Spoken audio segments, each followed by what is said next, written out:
The rise of Nazi propaganda. So, how did an obscure political movement in post-World War I Germany rise to become one of the most destructive regimes in human history? The answer lies in one of the most powerful tools they mastered: propaganda. Today we're diving into how the Nazi Party used propaganda to spread their ideology, seize control, and shape a nation before the outbreak of World War II in 1939. From key figures like Adolf Hitler and Joseph Goebbels to the tools, events, and messages they used, we'll explore how propaganda became their weapon of choice in the battle for hearts and minds. So let's start with the foundation. Adolf Hitler understood the power of propaganda early on. In his 1924 book Mein Kampf, he wrote that the broad masses of a population are more amenable to the appeal of rhetoric than any other force. This idea became the cornerstone of Nazi propaganda. And Hitler wasn't the only architect though. Joseph Goebbels, appointed Minister of Propaganda in 1933, was a master manipulator. Goebbels believed propaganda should appeal to emotion, not reason.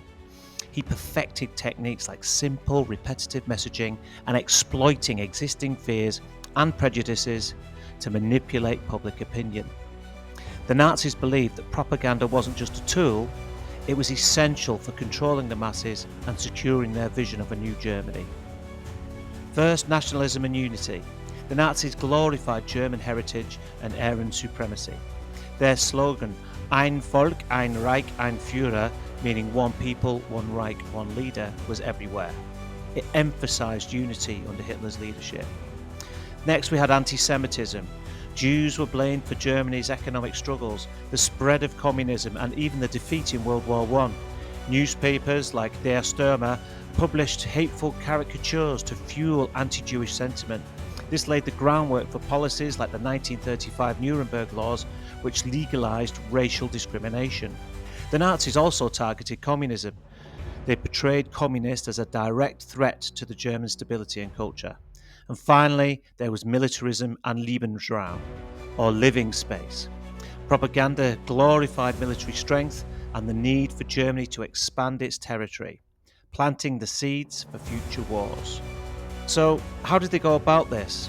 So we'll have a look at the tools and the techniques the Nazis used. First, there was the print media.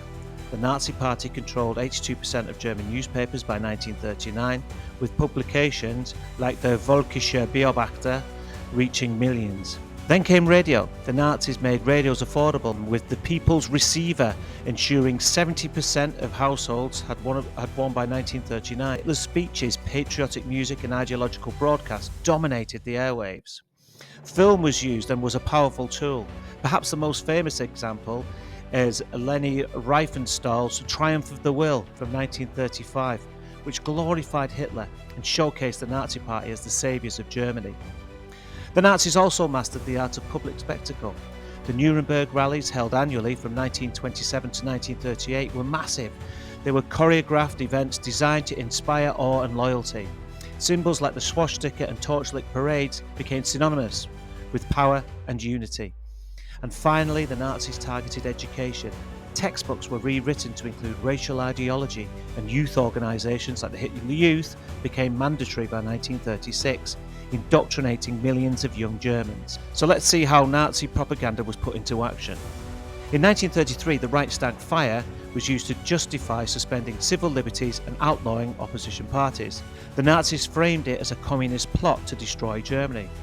Then, in 1935, the Night of the Long Knives was portrayed as a necessary purge to protect the nation. This event saw Hitler eliminate his political rivals within the Nazi Party.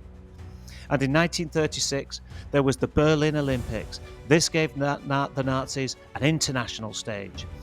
They temporarily softened their anti-Semitic rhetoric to present Germany as a peaceful and prosperous nation, fooling much of the world. So by 1939, Nazi propaganda had deeply influenced German society. Hitler's control was absolute, anti-Semitic policies were widely accepted, and militarism was embraced. Consider this. By the late 1930s, surveys showed high levels of support for Nazi policies. This wasn't just coincidence, it was the result of years of carefully orchestrated propaganda that manipulated emotions, created enemies, and built an illusion of national strength. So, what can we learn from all this? The Nazis used propaganda to twist truth. They used it to exploit fear, and they used it to consolidate power. Their mastery of messaging reminds us of the dangers of unchecked influence. Understanding how propaganda works is crucial, not just for studying history, but for recognizing manipulation in our world today. Remember, question everything, seek the truth, and resist being swayed by rhetoric. If you enjoyed this video, please like and subscribe at my channel, Mr. Smith History. And that's all from now. Thank you. Goodbye.